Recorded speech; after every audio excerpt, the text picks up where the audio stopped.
Brad Shoemaker, are Yes, you ready sir. to do a little stacking? Let's stack.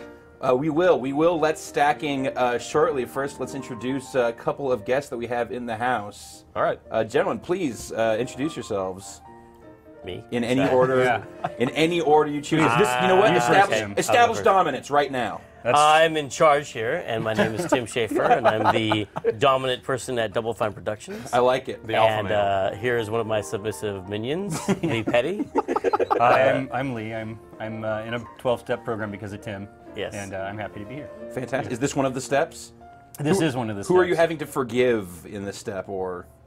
I think I'm just sort of earning my way back into Tim's These are the good 12 graces. steps of obedience. Yeah, this Oh, is okay. more of it's a different. discipline plan. Got yeah. it. Got Yeah. different 12 steps entirely. Yeah, It's true. he's saying what I told him to say. I'm just happy to be out of the box today. Just reading from the script as told. All right, gentlemen, let's see a little stacking. Lee, do you want to set up just kind of the premise here of what we're gonna see and what stacking is all about? Yeah, well, I mean, I know there's a lot of sort of Russian stacking doll games in the market, so, you know, we're yet another entry I know into it's that. such a it's like, so like what are you guys doing to make this Crowded interesting? market. That's right. Is really the question here. So in stacking, the players take control of a character named Charlie Blackmore, who's the smallest Russian stacking doll in existence. So players can, and the sort of game revolves around your ability kind of to go up to other stacking dolls in this world filled with these Russian stacking dolls and stack into them. And when you stack into another doll that's one size bigger than yourself, you can control that doll and use its special abilities. And you can keep stacking up and getting bigger and bigger and bigger stacks. And then these become the sort of tools that you wind up using to kind of solve and interact with these sort of adventure game style puzzles.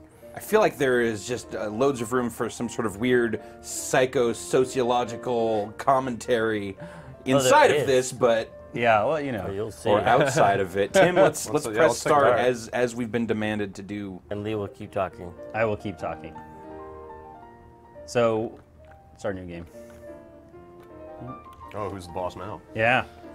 See that? Yes, sir. Whoa. 12 steps reversed. Whoa. It's done. That's right. That's Student what I is now the wanted to do. That's what I master. was going to do anyway. It's fine. It's fine. See, Tim has proven true mastery already in that he's thought of able to that. relinquish the control.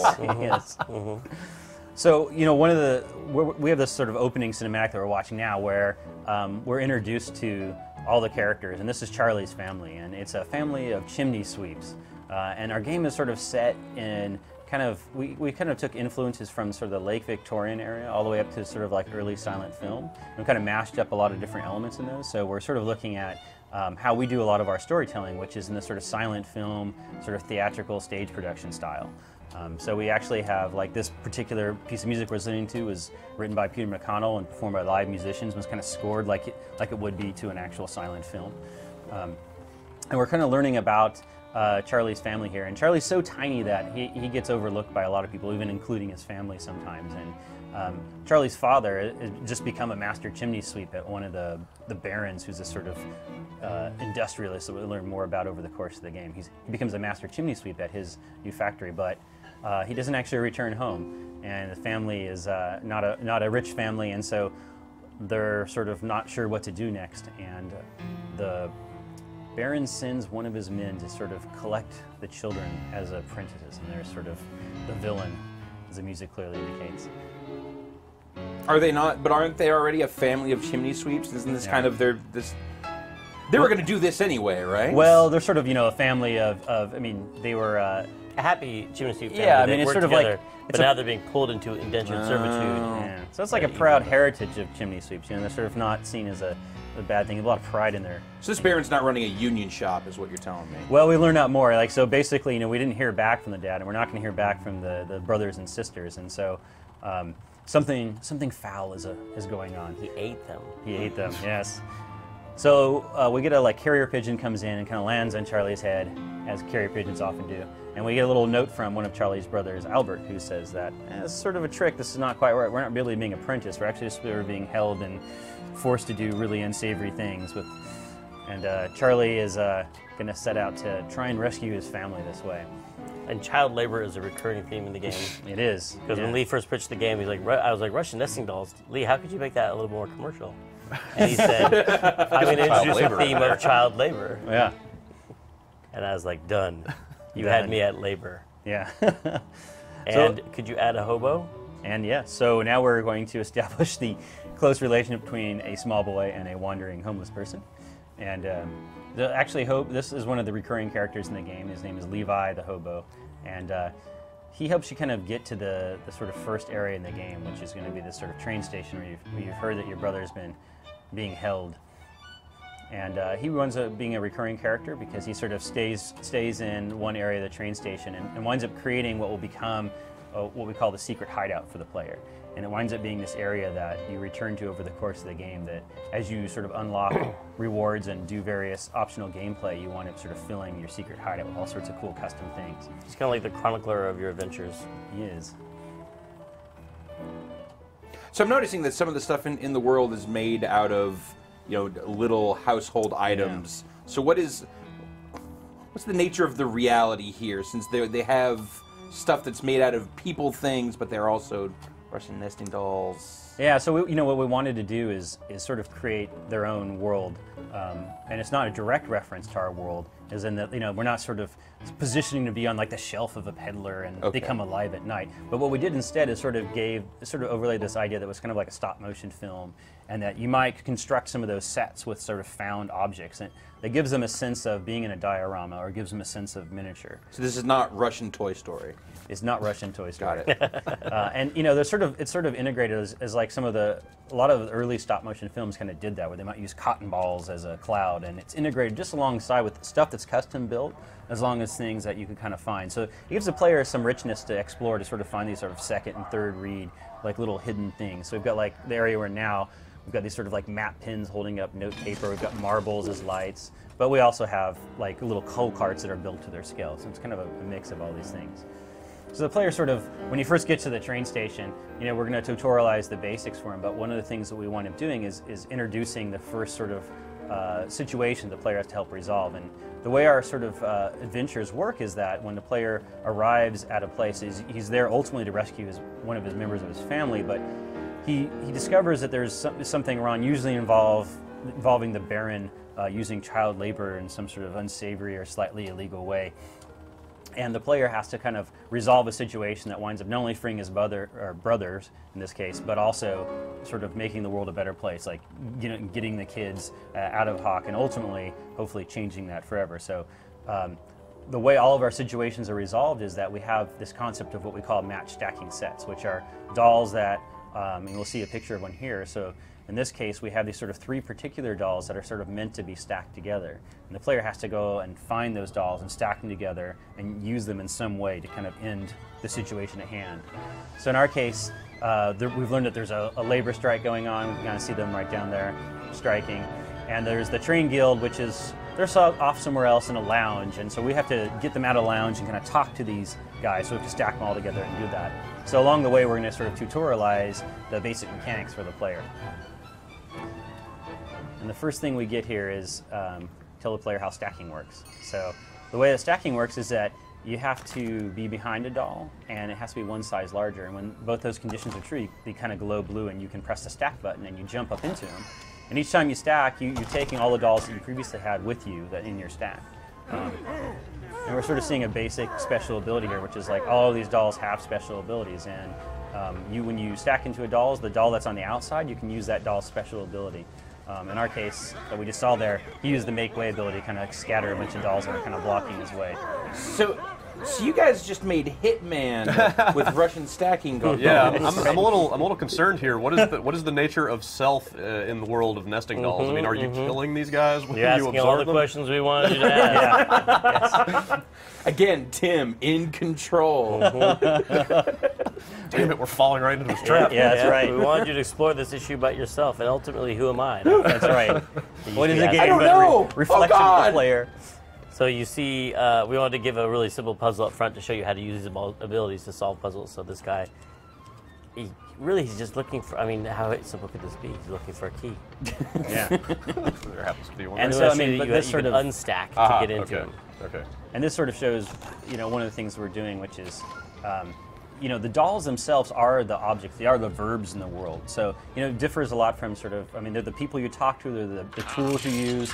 Either you know, all of our sort of challenges and puzzles are going to be solved by some combination of doll abilities, or talking to dolls, or the doll appearance, or the size of the doll. You know. Can you talk a little bit just about on the production end, the creative process with the doll designs themselves? I'm seeing a lot of great, unique designs here. Like, was this something where were you actually making Russian nesting dolls while you were doing this process, just to see how stuff would look? Because there's a specific shine, there's a texture here that really seems to capture that feel. Well, I think, you know, we certainly had a lot of Russian dolls as reference, and I think what we were trying to do is find a way to, you know, kind of talk to the era that we were, you know, we drew a lot of influence from those eras. So we wanted to, in terms of choosing like a painting style for the dolls, we spent a lot of time developing that.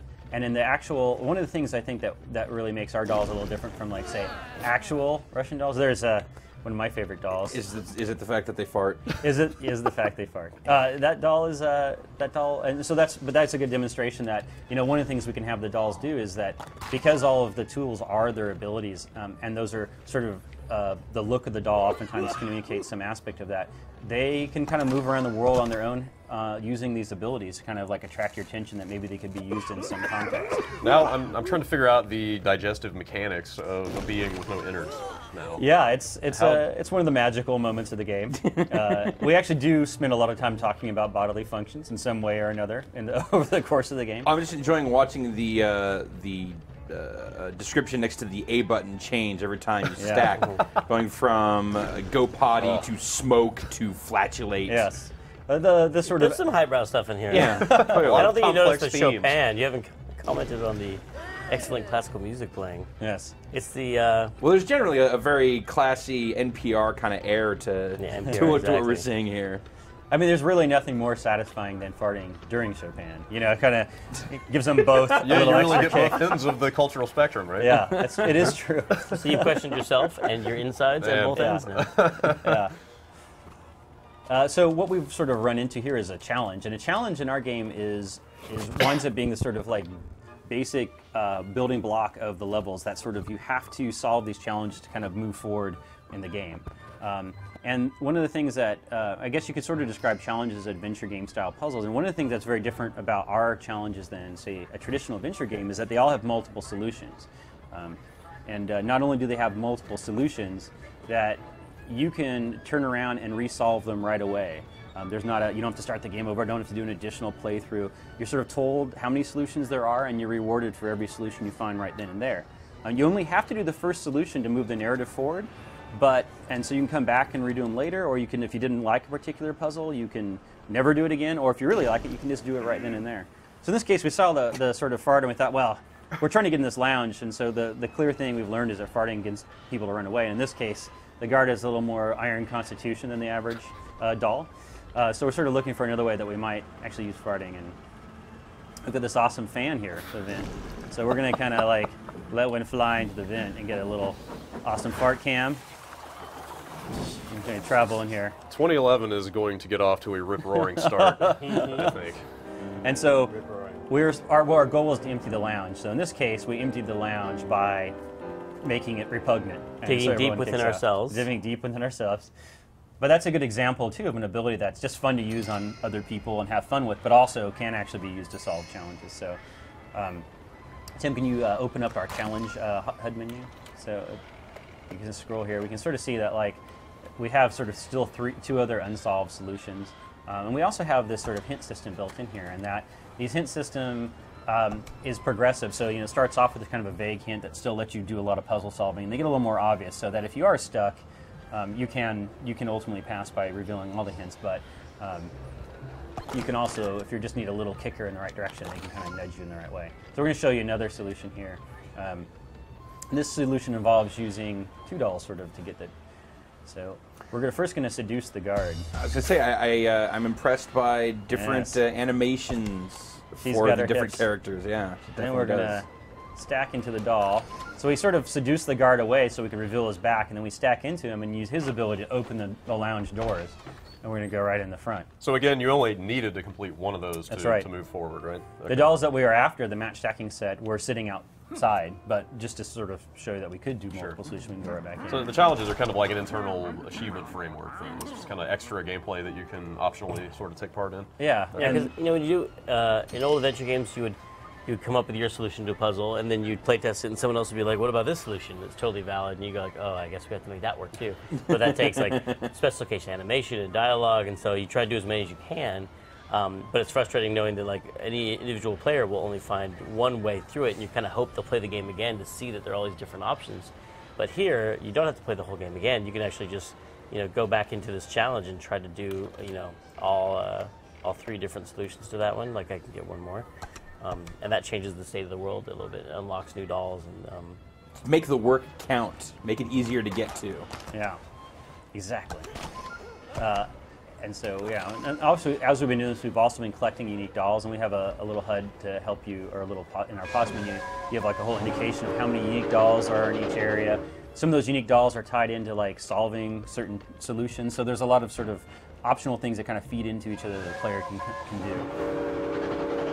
So we've got the match stacking set we were looking for, and we're just using his ability, which is he's a trained engineer, so he's got full steam ahead, lets him travel a little quicker to where we ultimately are trying to get him, which is push people out of my way. and push people out of the way, which is always fun. So in this case, we needed to bring these guys down and talk to the strikers, and they're going to sort of resolve the situation. And as the game continues to advance, when you get those sort of match stacking sets, sometimes you actually have to use their abilities to solve very specific puzzles with their abilities. Sometimes you take them to areas, but they always wind up in some way being the answer to all the problems and the challenges the players are given. So that. See, we're discovering the core issue here, which is a common issue, which is that the workers wanted nutmeg in their lunch meals, and because I was like, Lee, it turns out that the child labor thing is not sexy enough, and he was like, "How about labor relations?" And you're like, what about nutmeg? yeah, What about nutmeg? What's the most exciting spice you can think of? nutmeg? Nutmeg. Yeah, it's seasonal right now too. It's so, true. Yeah, That works out. I think this game is very representational of Lee as a person and the range of his daily discourse, which is for everything from child labor, farting, Chopin, season. It is the season for nutmeg, by the way. So stacking confirmed Eggnog. as a holiday release, then, is what you're saying. You got to get it out while nutmeg is still, I can still confirm hot, that it will correct? be released before a holiday, Okay. yeah, not that's any. right. A nutmeg-oriented holiday. Well, I mean, it's just perfect for Arbor Day. Yeah, Arbor Do you Day. use nutmeg to grow trees? Well, nutmeg comes from a tree. Oh, true. that's, Yeah, yeah, it's he all, does- he does it's have a all point. connected. Russian nesting dolls have to be made from wood. And we probably have a few Canadian dolls in here somewhere. I'm sure. Exactly. Wait, Yeah. how did I don't get the Canadian connection. Arbor Day is Canadian holiday, isn't it? I thought it, no, I think of Mustard Day. Mustard Day. That's Yeah. right. I'm Can't- confused. You're just making up holidays. Yeah. Is there any mustard in this game? I mean, spoilers. Only metaphorically. Okay. Yeah. There's pepper. Oh my God, black lung the cough. black really? lung? This- Yeah, I just saw metaphorical mustard in the mission, and those guys rock. So this is some of You the dump kids coal you on people. freed. They can I dump like coal. to you can permanently change the decals on these guys. Yeah. These poor little children, but they're free now. They're just waiting for a train to come take them home. So we introduced the player at this point to the secret hideout. So we're going to kind of skip forward a little bit. But what you wind up doing when you come back into your secret hideout, every time you kind of go into an adventure, Levi, your hobo friend, kind of paint these big murals for you. And each of the challenges that you wind up encountering, and in this case we've only found one so far, you get a picture frame, and each of the solutions you find is a puzzle. So when you kind of get them all, you get to see a complete picture. And all the unique dolls that you wind up finding and using kind of come back as these little wooden sculptures that he puts on your stage here. And you can sort of see we've got a handful more to find in the train station there. So Levi's collecting people. Just their their soul, souls. yeah. Oh, and- okay. No, As long as he's- it's not their he's corporeal carving- form, that's fine. He's carving totems of them. That's right. Yeah, there's definitely a whole lot of strange implied things with stacking into other people and driving them around, and But it all makes sense in their world. yeah. Well, that's really one of the cool things about stacking dolls is on some level, like they're these sort of things your grandmother might have on a shelf, but they're actually they always have this really strange implied narrative. So why are a stack of dolls fitting together? What makes a complete stack? And a lot of times when you see an actual stacking dolls, as you kind of reveal down to the center one, it's almost like a little aha moment. It's like, oh, the very center of this is The nugget of truth Yeah. hiding in the middle. That's right.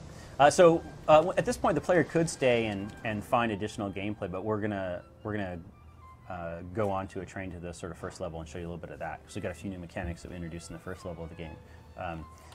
And you get to hit people. Finally. I thought this was a video game. I was starting to get worried. I was going to get to hit anyone. When does the Gatling gun come in? We do. We do. How's your MP4? It has a cork in it. Yeah. So even when Get back to me when you unlock the red dot We site. have a pretty boat. I just wanted to say, yeah, the art direction in this, the design and everything that you've shown us thus far, super impressive. It's striking. It Thus really is. far. We're not just saying. I just want to say up to this point. I'm not going to vouch for the whole thing. Well, welcome to the ugly level. Oh, you should have stopped. It was going Why do we well. include the ugly level in the demo? It seems so obvious not to. It's do just it. so we have when we go down, we have someplace to go higher. It's it's about visual pacing, Highs and lows. highs and lows, exactly. Dynamics. So this is this level you've sort of traveled to the Baron's gilded steamship, which Are those cigars? those are cigars, wow. the smokestacks. Oh, nice. That's beautiful. Call. And we got a little popsicle popsicle decks. That's popsicle stick decking. Yeah, because Lee would never do that. He would that's never right. put an actual. Yeah, I don't know what sort of slip that is, but Do you know if there's popsicles on the deck of the ship? they are. That's how I would have said it. Popsicle sticks on the deck. Yeah, Yes. not actual popsicles. Little something for everyone in the game. You're really reaching for a broad demo here. Yeah, that's right. So now we're on a boat. I have to point that out. You're on a boat. And in this case, we're looking for 4 dolls, and these are the Grand Adventurers match decking set. And as you play the different levels, we keep adding a larger size doll. So now we've got 4 sizes, and then there'll be 5, and then 6 and 7, and it keeps getting bigger and bigger as you play the game. We've got You see Charlie in there for a second. So we found this guy here who can slap people with his white glove. And when we did that, we sort of revealed a hijinks. And hijinks are Because another. you're thinking, I'm going to get punished for slapping somebody, but no. Get rewarded for Get slapping rewarded for slapping people There's in this game. that dominance thing again. people. Yeah. Well, Well, there also seems to be a clear sort of chain of command and priority as far as each size. Like the smallest ones are generally children, Yeah. and it going up to the bosses. Yeah, a lot of the game is sort of has a sort of commentary on just social class, and that's one of the reasons why sort of setting in this era really felt right with the different size dolls and their abilities. So. Yeah, and you're right. A lot of times the sort of less significant dolls are smaller than these giant dolls. As a relatively short man myself, it's probably a passive-aggressive stab at tall people. And I don't think of you as shortly. yeah, I know. You're very kind. I think you was diminutive. Diminutive. Or less masculine. Perfect sized. So Less to love. less to love. And so to get back to hijinks. Hijinks are, if you can open the pause menu, what we do is we sort of, when you get to a level, you wind up getting these. Well, the name I of- gotta win. I gotta win first. All right, fine. Slap everyone. Maybe help if you hit someone. Slap a child. All right. Oh, I missed. Ducked you. Oh, Yeah. the kids you can't slap. That's right. They're What kind too, of game too is this? clever. You can't So slap a so child. so E10 plus There we then. go. Clearly, that's what that move was there for. So if Tim would I have open a the gold pause glove. menu Okay, for a there we go. moment. Okay. See, Tim's fighting my dominance. So you have under the hijinks. So when you go to a level, you basically get these hijinks, and you get the names of them, so you don't actually know what they are, and you have to sort of discover them. And these are ways of rewarding the player for just using abilities. Just in and of themselves, are kind of fun. No way of sneaking in a Mass Effect joke. There is a Mass Effect joke. We have a lot of there's a lot of little subtle industry jokes woven through the game. A lot of homage. I was gonna say already, Gamasutra is gonna love this game, but you sealed the deal now. Mass Effect jokes. So this is one of the sort of challenges that we have, and so we have each of the match stacking set dolls you're after in this level are all behind separate challenges. So you have a lot more challenges to solve. But like the one we saw in the train station, there's multiple solutions for them all. In this case, we've got a hunter who's running this sort of like seaside safari for the sort of rich clientele, and it's this weird mix of like carnival games and croquet and safari. It's this sort of fake opulence idea that's sort of spread throughout the ship, and. So we've got a lot of the solutions are, we saw like some of the ones in the train station were just sort of single doll solutions, and we start to ramp up some of the complexity here where, like in this particular one, Tim's going to use a pelican who's got a fly to nest ability to kind of get inside the hunter's room here. Sort of see this he's got this elephant toilet, of course. This is really classy wallpaper. Yeah, he's got classy wallpaper. He's got the sort of deer head trophies, which are sort of broken. Is that a Pac-Man ghost? It's a head It's of a doll. Of a doll. Oh, It's okay, broken okay. off. Yes, He's got yes. his dinner fork, dinner napkin, tint, and he's also got a stuffed bear in here, which of course you can stack into inanimate things as well and bring them alive. So we're gonna, our goal here is to cause chaos at the safari. So we're gonna take this. Yeah, bear on a boat, that'll do it. Bear on a boat help. So you kind of scare people. They kind of drop sawdust because they're made of wood and they kind of lose a little sawdust from themselves in fear. So that's kind of like peeing yourself a little bit. Yeah, In a little the bit like stacking that. doll world. Maybe more like pooping. Okay. Okay. Again, keeping it classy. Yeah, keep it classy. That's sawdust. Everyone loves sawdust. So the scared safety them. inspector kind of closes the thing down. So again, the first time we do a challenge solution, it kind of moves the story forward. So the hunter is upset and he's going to go talk to the captain of this, which gets us closer to our goal of inciting a mutiny on the ship. But what we can optionally do, and we'll show you, there are more challenges we can just stay right here and do, and so we'll do another one. So again, we've got 4 potential ones we could solve. You want to show them the bike one? That's what I was going to do. All right. Now See? you think you made me do it. I know. Tim, execute. So, Classic guy. see, I'm not sure where Tim's going. I think Tim's sure we're. He's just so enthralled with the game. So we've got these guys here. It's obvious sort of, if you talk to them, a lot of our hints are delivered also just by talking to dolls, like sort of a classic adventure game. Those guys, we're talking about needing to be moved around their prop, but if you sort of move them, they get in the way of this bicycle path, and you can leave them there, and the bike will stop, and they'll order them to get out of the way. So you've got a little bit of a timing challenge here, where you can stack up on this quad-tiered penny farthing and then drive it yourself and knock those guys in half, which is always fun. Now, when you abandon dolls that you had been stacked inside previously, do they just wander off on their own eventually, or do they? They Yeah, regain their agency. They they hang out for about 30 seconds or so. Okay. You have Did the- you just use the term agency? I Yeah. did. I did. That's a good my one. I've been God. sitting on that one this whole Okay, Mr. video. Game Theory. That's a nice piece of business. Nice. Are you That working lets for the player Kama tell their Sutra? own story. So yeah, you can. It gives the player a chance to kind of, try out things with multiple stacks, but ultimately they kind of wander back and go about their daily business. Or a lot of the sort of unique dolls are usually associated with a set piece or a prop or some action they're doing, and you can kind of find them again that way. Gentlemen, when is this game coming out? Because I need to play this. First half or first part, Q1 2011. Early, yes. Early, Early 2011. Not as specific as I would like. the but dawn of I 2011. guess we'll take what we can get here. The publisher has agents watching every move. They've not given you agency No. to No. release the release date yet. And on that note, So systems. Well, obviously, we're looking at the On Xbox Live and PlayStation Network. very Fantastic. cool. Very cool. Lee and Tim, thank you guys so much Thank for you for spending some having time us. and showing us stacking. Awesome. Thank you for realizing who's in charge. And he dropped his mic for the second time. Just I'm so I can pointing do that this like Bill Cosby. Thank you. out. Thanks, guys. Thanks.